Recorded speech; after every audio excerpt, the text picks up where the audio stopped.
Hello and welcome to Ministry Mondays with Meg. I'm Meg. I am Reverend Meg Biddle. I currently serve as the National Coordinator of Ministry Life at ABHMS, the American Baptist Home Mission Societies. Say that 5 times fast. Anyway, in King of Prussia, Pennsylvania. And first of all, welcome to the podcast. Those who are watching, those who are listening, we are so glad to have you here. So today I have, and I don't always have met my guest. I haven't always met my guest in person before I have them on the show. But this time I met my guest at Biennial in Puerto Rico for the first time. Ta-da. Please welcome. I feel like I need drum rolls or something like this. I need drum rolls to add to this. I'll put that on my list. But Reverend Dallas Flippin. Dallas, thank you so much for being on the podcast. Thank you so much for having me.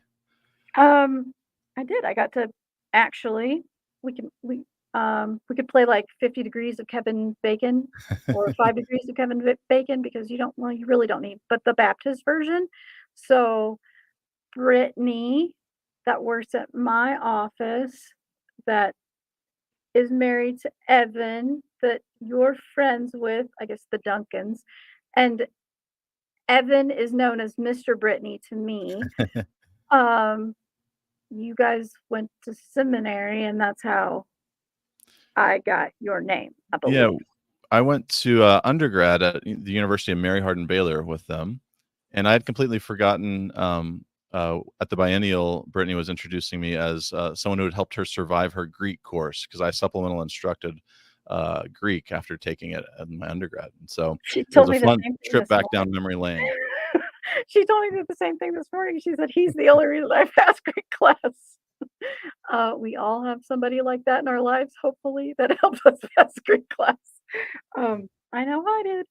So now that I've wandered because I always do. So Reverend Dallas, would you like to tell everybody who don't know you, who should know you, tell them a little bit about who you are, what you do? Let's go Sure. from there. Well, the primary thing I do is I am pastor of First Baptist Church of Jackson in Michigan. We are kind of between Lansing and Ann Arbor, about 30-40 minutes from both in the south central Michigan. And we are a small church in a small city, right in our downtown of our city. And I also am a tech consultant for the American Baptist Churches of Michigan. And I also teach an adjunct course with Central Seminary on media for ministry development as well. Okay, so there's another one because I'm in the Doctor of Ministry program at Central. And so you do the tech consulting. That's interesting. So you teach people who don't have a clue how to do social media, Is that what you? Yeah, this in the Central program, the course is a 6-week course, and so a lot of it is like big picture communications of, okay, do you know your audience? Where's that audience digitally? How do you reach them? How do you engage with them? Hopefully, how do you be social with them, not just broadcast at them? That's really cool that I didn't know they had that class, but and incredibly necessary. I mean, especially the world being what it is and post pandemic and you know, okay, well, it's over, so let's stop zooming and all of that stuff. No, let's not stop. Don't stop. But so I'm really grateful that they have somebody who does that and teaches that how to engage and not just talk at people. That's fantastic. Yeah, I think most churches early on in their social media presence, they've made their old church bulletin into their social media account. And so it's like, here's the announcement with the date, the name of the thing, where it's at. And that's just not very exciting and doesn't get a lot of engagement, which means the algorithms does not push it anywhere. And so I think it's a lot of work for people to start reimagining how they communicate. Right. I mean, and I think you emerge from the pandemic going, okay, you know, what has God taught us over the last 3 years? It's that we've been doing it wrong. I mean, we left all these people out. There was so much more that we could do, you know. Wow. Yeah. Uh, and you also okay, so you're the I took notes. So we got you as the pastor, and you started what, just before the pandemic? So it was my 5-year anniversary was in August. Okay, So I was here about a year and a half or so, and then the pandemic hit. okay. So I feel like I've had pretty even segments of pre-pandemic, pandemic, and whatever you'd call since the pandemic. Um, yeah, that's when we get a label for that, like, let me know because yeah, you It's kinda hard hate to to know say when that mile marker is too. uh-huh, yeah, yeah. Um, and you also taught at Marquette, is that right, too? Yeah, so I was ABD in a PhD program for Judaism and Christianity in antiquity, and so I did my doctoral coursework and exams, and I taught some intro to theology courses and that kind of thing. And at the same time, I was involved in a church, Emmanuel, in the Milwaukee area, and we were doing a lot of street ministries. And what I was finding was uh, we were experiencing a lot of really life-giving things in church. We had people who had been living under the bridge who are now on the worship team where, they got the kind of the cycle of getting addicted to the pain meds, former college athletes, and life had just spiraled. And what we found was people were really interested in a ministry, but did not have the means to figure out how to go to college and seminary, or whether that's time or finances. So we were doing a lot of kind of seminary type kind of conversations and classes with them. And they were a whole lot more interested than most of my 8 a.m. theology students that were required to be in those courses in the university setting. And so um, that was one of the factors that went into my wife and I sitting down and thinking about where do we want to be, what do we want to do in life, and deciding to plunge into church life, which was not a small decision or an easy decision for me because I grew up in a super unhealthy church, and it took a lot to get to a place where the church was healthy and exciting and hopeful for me. So, did you grow up American Baptist? I grew up in a Southern Baptist church in the Fort Worth area.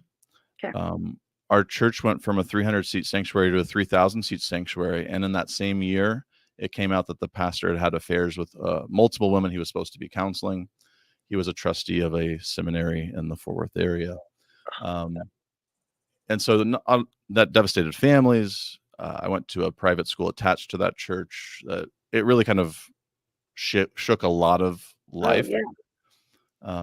And it wasn't just that isolated incident. It was, you know, is it fear that's moving you to God, or, inspiration and love and those kinds of things. But I just did not have a positive engagement with my church life growing up. And so university settings were the safe place to ask questions and explore faith. But I got to know some really great churches through where we went in seminary in Atlanta and in Milwaukee, and that opened us up to the imagination of what church could be in the future. Um, I appreciate your struggle, I really do, 'cause even though I grew up in the American Baptist Church, it could have been a Southern Baptist church, Mm, just I mean, I grew up in Indiana, and a red state, in a tiny town that still doesn't have a stoplight, and it was, you do as the pastor says. Um, there didn't there wasn't a whole lot of room for questions, mhm, and our pastor had the same kind of situation, only it was with the secretary, and that just the bottom fell out of, like, everything, and mhm. yeah, we had gone from this little and then yeah. So I appreciate that you struggled through that, you get that, and and been able to find joy on the other Mhm. side of because so often I think people don't. They're just like, this thing happened, and if this thing happened here, it happens in so many other places. Well, yes, it does, unfortunately, because at the end of the day, people are people. Mhm.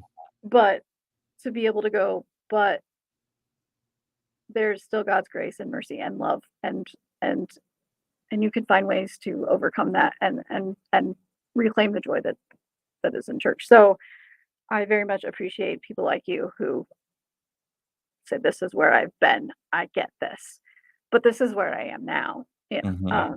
So I think those are in- incredibly important stories for people to hear. So thank you for doing that. I mean, I appreciate it. I think, like, it's hard to know, like, when like, for your own story as well of, like, why is it you reacted one way and plenty of other people went a different direction.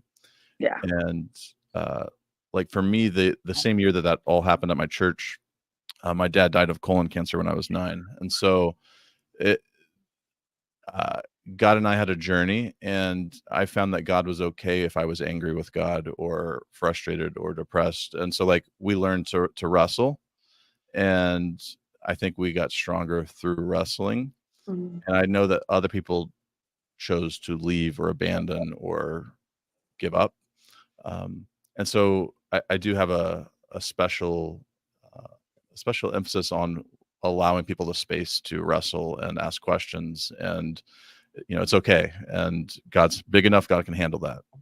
Do you ever think about writing a book? Do you have a publisher and an idea? I mean, I got a publisher down the hall, That's but I mean, I think it's more of these stories that people sure. need to. I mean, that's huge, Dallas. Like on top of, okay, there wasn't just this with the pastor; it was also my dad. Mhm. Yeah, I mean, and not oh wow, And it was shattering. It was a church culture of everyone should smile and act like everything's great, and if you're following God, things should be good, and so it was not necessarily easy for people to, be vulnerable. yeah, yeah, it's So I've tried to create the absolute opposite culture, for my church context of it is perfectly okay, to bring, your good things, your bad things, your messiness and of life, and, um, that we don't have to act like we're perfect to show up in the doors and to do church together. and if you're in the Michigan area, I'm just going to put that out there, or want to watch a service online. Ta-da! First Baptist Church. And for everyone listening, watching, I will put all the website information in our show notes and in the comments so that if you'd like to learn more, connect with Dallas, you certainly can. Um, so the other thing is you mentioned that what Jackson is pretty small. Is that right? Yeah, and in Michigan, uh, I'm not great on all the legalese, but, there's not like you don't incorporate parts of areas into your city, so, like, the lines are pretty well drawn, and taxes are different in the city part versus the townships that are not Okay. actually cities. So, the city of Jackson is, like, low 30,000, population, but I think the Okay. county is, like, 150,000, and I have a hard time knowing exactly what our area's real population, level Okay. is, but a typical smaller Midwestern, city. Okay. I mean, I can picture this coming from Indiana. You Mhm. think about like the bar to church ratio, in smaller towns. Although the town I grew up in was like, you know, l- less than 2,000. So, but like how many bars are there to every church, and do you have a church on every corner? And yeah, yeah, yeah. But 30,000. So that's a small. And you guys started doing this cafe connection is what it's called, is that right? Yeah, Cafe Connection. Okay, so tell us about that, because 1, I'm gonna put that website up here, folks. Look this up. It looks incredible. Like, I served at churches as the pastor where we did church dinners, but they didn't look anything like yours, nor did they ask me to make a reservation. So, Yeah, talk about this, how this happened, and what this is.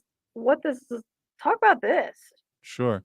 So our church is what I like to call a 184-year-old startup, and we've experienced what a lot of churches have felt over the years of decline and smaller amounts of people and resources. But we had a nice size endowment, and so we had an issue of, well, how do we connect with more people in our neighborhood? And so coming out of the pandemic, I asked our board to meet for our board meeting, and the challenge was you must come up with something that you would love to be able to do for the community. If you could do anything possible, what would you do? And the second rule was you may not edit yourself. It will be easy to say why we can't do something. Um, this is just meant to dream and be willing to dream.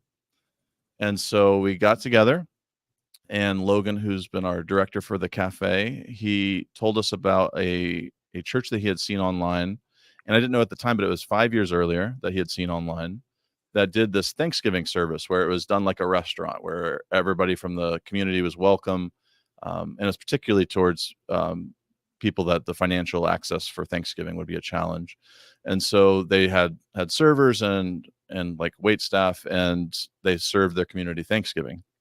He's like, "What wouldn't that be amazing if we could just do that, at our church?"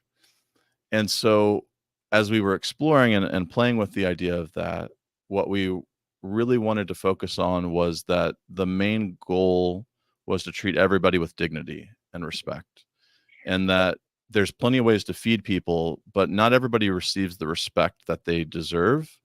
And there was something about a restaurant style sit down dining experience that inherently tells somebody that you matter, and that could be transformative beyond just the meal side of it and the food parts of it. And so we try to do everything we could to design the whole experience to be as dignifying as possible. And so we're like, well, we're not doing the cafeteria line. We're, you know, like we don't want to set any sort of price point, because if you're like, well, if you say it's $3 to eat, I don't know, like, one, not everybody has the $3. Two, when you do, it doesn't say that there's much value in the thing because it's $3. And so we made live ambient music available for the night, and so just we wanted to give every experience possible that we could.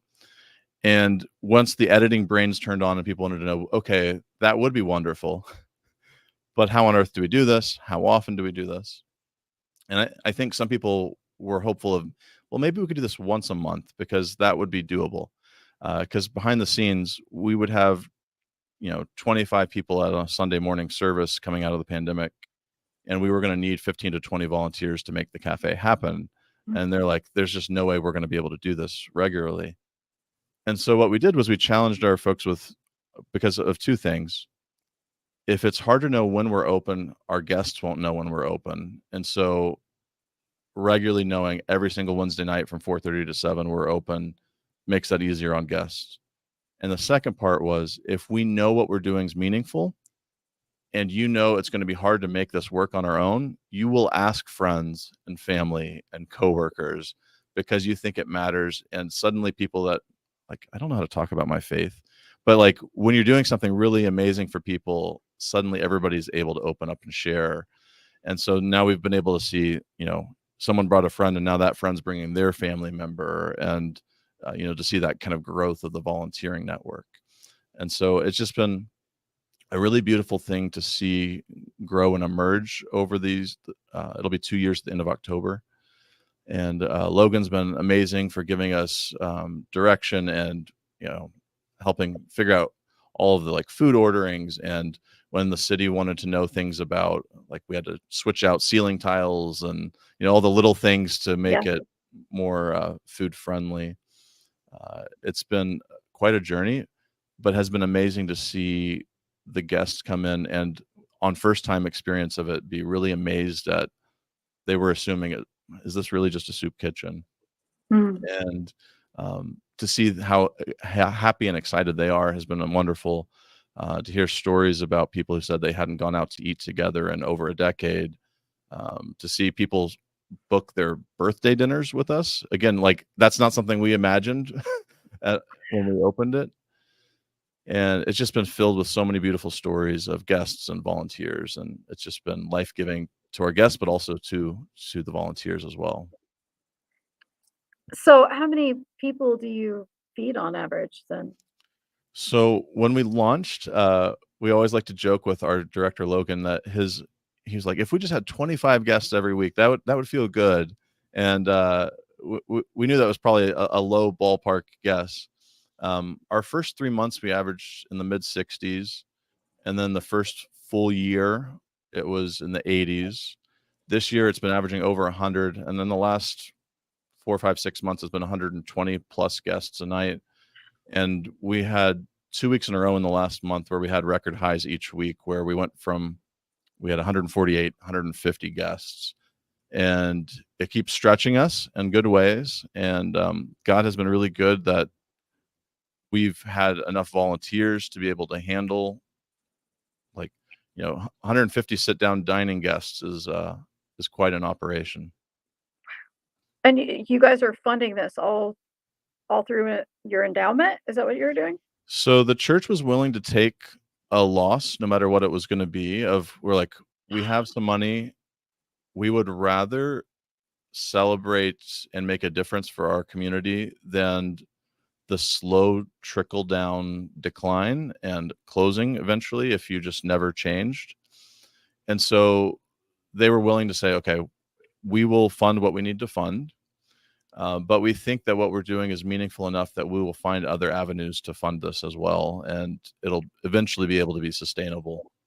And so I think last year we had half of the funds donated by outside parties, which is great. And we'd love to continue to see that increase also. But it really has not been a huge financial hit like you might imagine. Like, it's been reasonable. And uh, the amount of joy and encouragement it's brought is worth the small amount of money that it actually has taken Yeah. to actually do it. So if folks wanted to support you, would they go to the Cafe Connection or would they go to the church's website or Yeah, either? so if you go to cafeconnection.org, there's a link to the support page, or if you do /support at the end of that link, it goes to that page. People locally, we always love extra volunteers, and there's a volunteer interest form. People who want to donate can donate. We also have sponsorships we've done where if you give a certain kind of amount and want to give the food in honor of somebody, Mm. whether that's a company or a loved one, we've also done that as well. That's a beautiful idea. I mean, if you think about how at a memorial service, you have all those flowers that just go, but how much Mhm. more you could do with that, that $50 per thing of flowers at least, Mhm. how much further that could go to oh wow. Yeah. I think I would much rather have my memorial be to go to do something Mhm. than just flowers. That's fantastic. So it is on the church at the church? Is that where you Yes, hold it? it's in our, like, our traditional fellowship hall. It's our dining hall that we've continually been renovating and, Mhm. making even nicer, and so we added the Edison light bulbs kind of over the dining area and, put some little barriers in that makes it feel a little bit more nice and enclosed, and, Oh, like lattice, like white lattice, upgrades to kind of how the music setup is, and, the nicer tablecloths. And we already had a bunch of nice china, and we had a whole dishwashing room that just were not being used. And so it's been nice to see, you know, more of our resources being used well. I I think this is a great way to do it. Um, that's that's beautiful, and I love that it's not just, um, "Hey, come in, go through the line, take your pla." I mean, I don't get me wrong, I applaud those churches that do that. My own church did that, but the first church I served, they did the where you set the table and did the and I that just felt so much more special, Mhm. but to even go a step further and give everyone their own area where Mhm. it is you're not just sharing a meal amongst people. It can be your anniversary dinner. I mean, Mhm. how lovely how lovely is that really? And I and folks should look at your menu because I mean, I saw churros on there. Yeah. Something like blue macaroni and cheese or something. What Yeah, is that? so the story behind that, so we get so many questions about this. There's amazing blue mac and cheese. Uh, our fundraising month for our anniversary month, the largest donor gets to choose a name for one of our, like, more stable food items, and so we live 30, 40 minutes between Michigan and Michigan State. So somebody chose to, celebrate Michigan and say maize and blue mac and cheese, but Okay. everybody assumes it means blue cheese. So there's a never-ending conversation that happens on that. I mean, at least it starts the conversation and, Yeah, you know, okay. there's some regular food items that stay on the menu, but like there's a lot of entree and dessert switches week to week. But like the regular experience, there's always like a bread basket appetizer. You choose between a soup or salad. And then you pick what entree, which side items, and then the dessert. And then you don't go churchy on them, do you? No. It is just that it's held at that church. Right. Yes. Yeah, and our goal was if we make it as restaurant-like as possible. I feel like some people might feel like you're making it cold and businesslike, but in practical terms, churches are so warm that they are very insider focused, and people on the outside feel like they're intimidating. And so we're like, if we make this as regular restaurant as possible, it will make people feel comfortable. And once they're comfortable and they realize we've never been trying to like switch what we were inviting them to, but just be like, no, this is really it. We just appreciate you and hope you have an amazing dinner. Um, then they warm up because they appreciate it and they know we're a church. Like it's it's not a hidden secret when you walk into a big traditional, building structure to get to this event. And so because we haven't structured it overtly churchy, people end up bringing themselves vulnerably and will share of like, "Hey, can you pray with me about this or that?" Or, we've done funerals for people from the cafe, or people Mm, ask about doing weddings, and so we've become a a a new version of church life for them, and it doesn't absolutely. look like, a traditional model, but we've been willing to hold that open-handed and hope that God will use it and that there will be experiences that we can build from. I mean, that's beautiful. It that's the way I would want it I would want it to run, and I really applaud your congregation for being willing to, like, be okay with that vision that, we're not gonna church them. We're not gonna make everybody pause for prayer, and we're just we're feeding people, families, couples, individual, that it's a meal. It's an experience. It's not a it's we don't come in with an agenda hidden or otherwise. I think that's really, really lovely and that you were able to ask your parishioners that kind of question or Mm, your board that kind of question, like, "What would you do?" And you can't edit it yourself, like, um, what would you do for God if you knew that you couldn't fail? You mm, know, and this is what one of the things they offered, and then you've got it all kinds of great sermons with look, I mean, mhm. oh, wow. Yeah. The people have been amazing, our director Logan has been so fantastic at not only making sure things run, which is already hard enough task, but run with the value sets that we want, that our guests and our volunteers feel like they're dignified and that they matter, and that um, and sometimes like the 1% of opportunities where there's some really difficult situations that, Mhm. like, okay, how do we process when there's like such a severe mental health challenge with a guest that Mhm. if it becomes unsafe, what do we do? And so um, I think that's like amazing discipleship moments. It's Yeah. one thing to talk in a sermon about, well, how do you be compassionate or kind or create boundaries or all those kinds of things? But like having to live that and do that together has been really formative. We've had, I feel like our dishwashing crew, people that are Mhm. behind the scenes and nobody sees the hard work that they're putting in, because it is hard work to clean, at least, I don't know, 5, 6, 700 at least items of things in a night. Um, the servers remembering orders and running back and forth, and 95% of guests are super grateful and thankful. But then you also have the people who haven't been given much power in life, who then, when they get a little bit of moment of having it, choose to be uh, heavy-handed and Yeah. the way that they Yeah. respond. Um, but yeah, the people have been just phenomenal. That's which is the way it should all the way it all should work, and, you know, that's just part of the whole testimony, like, "Look where I came from," and, um, you have I think it's necessary for us to have those moments to go, "If I had completely given up on God and the church and, okay, maybe somebody else would have done something, but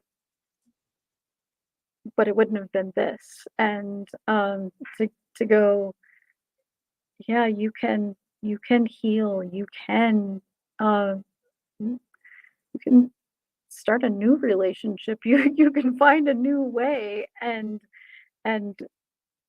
through God, through the Holy Spirit, through your," which is what I think is just phenomenal, "through this board, we can work together and look at what God has done, put us all together for such a time." Yeah. Yeah.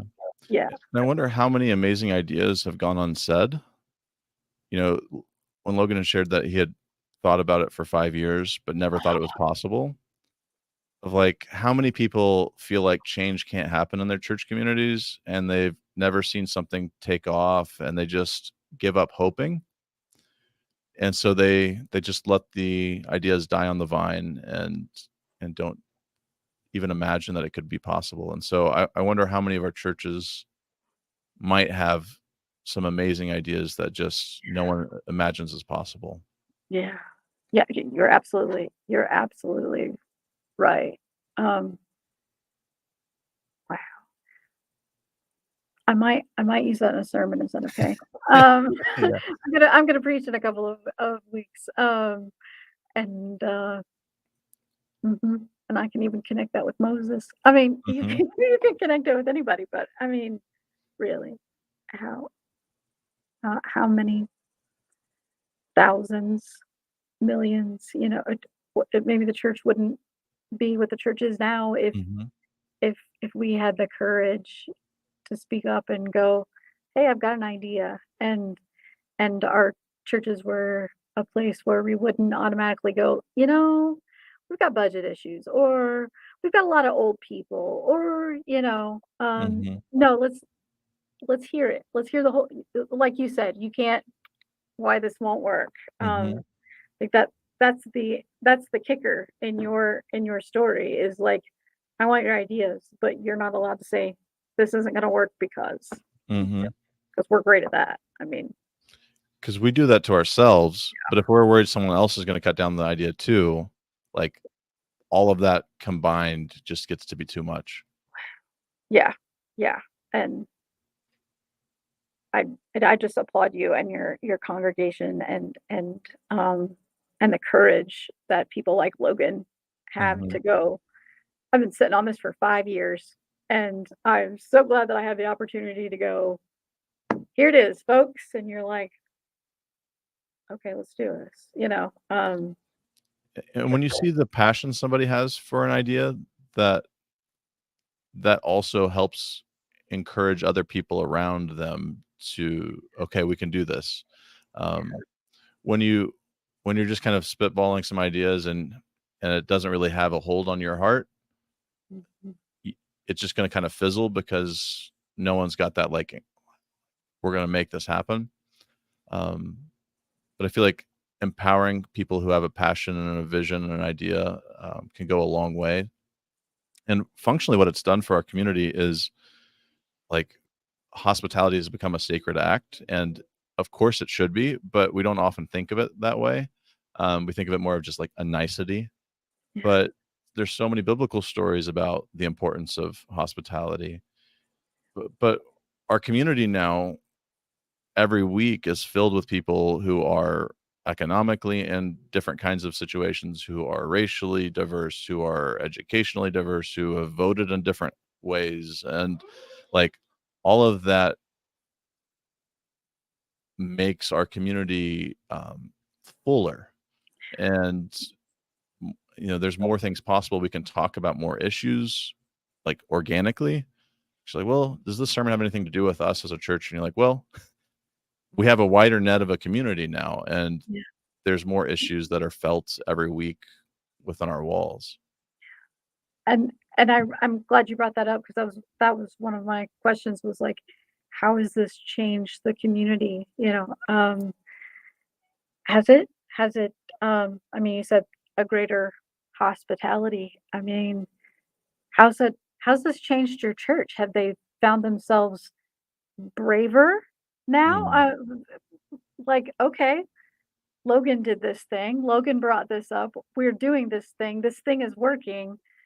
Have you has that happened?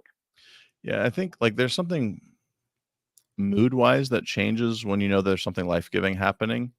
And everybody always says they're like, you know, if your church wasn't here, would anybody care? This kind of question. Mhm. Um, and usually that just kind of like makes people sad because they're Yeah, like, I don't know why people would care.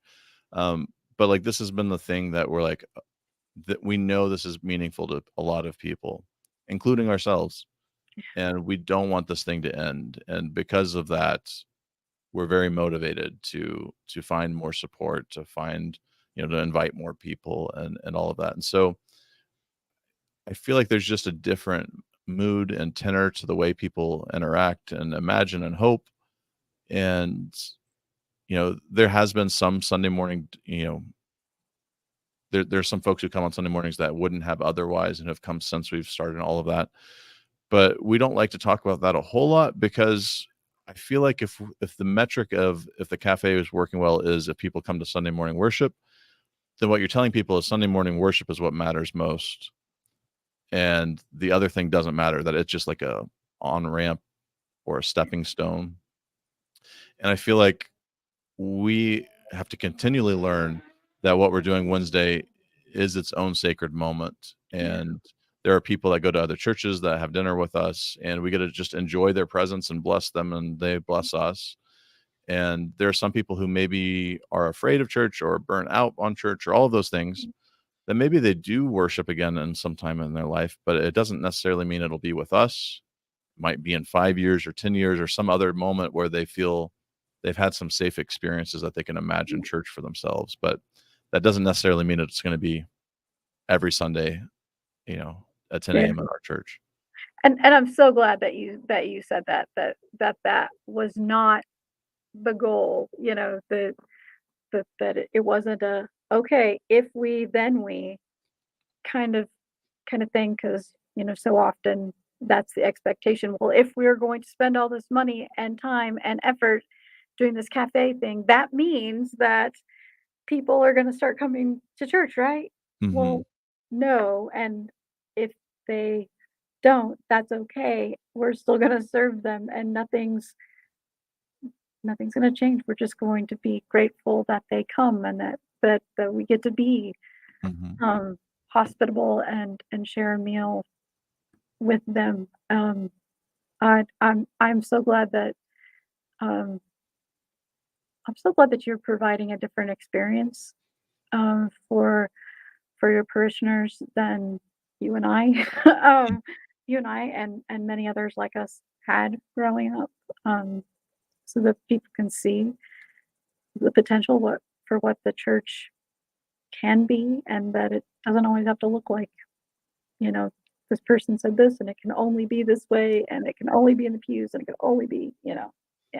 Yeah. I feel like the, a more traditional model of like, well, let's hope people believe the same things as us and wanna dress the same way and wanna like the same kind of music and maybe they'll really like our service. And you're like, let's figure out how to just add value to the people around us and let them know that they're loved, and then trust that amazing things happen in the midst of that. Well, again, I applaud you for this and your congregation and your community for supporting you and all this, for being a part of this beautiful thing. And folks, again, I'm putting all the websites in the show notes, but if you're listening and want to look it up, it's cafeconnection.org. And if if you ever find yourself in Michigan, and make reservations and go. If I ever find myself in Michigan, I will because I would love to experience how this can be done. I mean, I've seen it done, I've experienced it done, but this feels like it's something completely different, which I think I would appreciate so very much. So, Yeah. and as we kind of wrap up our conversation, I guess one other thing I want to ask you before I ask you the joy question is what have you learned through this process? I mean, how have you changed or seen your community different? I mean, thoughts on this?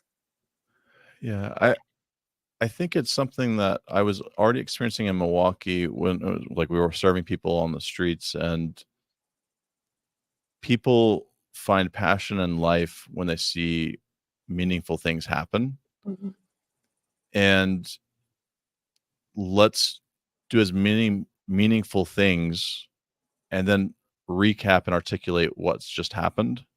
But mhm, so often, especially I went a whole university environment setting of like, oftentimes we think let's teach people and hope that something will happen after the fact, but it's just continually reinforced if you live out your faith in a way that makes a difference for people. People then want to know why and want to know what's going on. And I just couldn't imagine going back to just hoping that I hope if I teach you enough things that we'll eventually do something with it. I feel like mhm. let's do something together and then we're going to learn together about what this means. Yeah, that's beautiful. Um, so then the joy question. So all that you do, dad, pastor, So yeah, what brings you joy? I think this is the easiest day for me to be able to answer this Oh, because my wife and I had a home uh, acceptance for an offer to buy a home yesterday. So we are on cloud nine of having our first home, and we needed to oh, expand it for some family things, yeah. and so we are now in the stress and joys of trying to imagine what it is to get moved into that home and make all of that happen. But Oh, it was exciting, and I wouldn't advise if you could choose.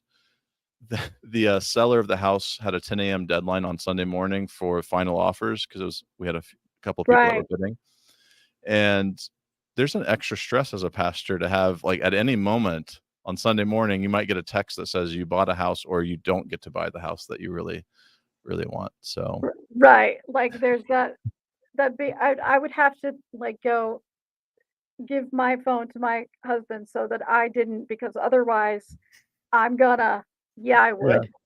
Oh yeah. my gosh, I'm gonna pull So it out after the too. service, I got a text from our my wife and I got a text from our realtor, and it said, "Hey, are you still in church?" Question mark, question mark.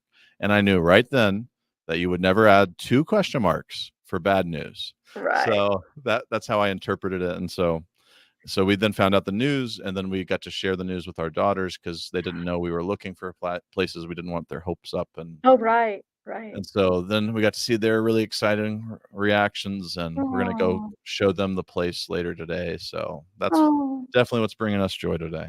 Well, that's a fantastic.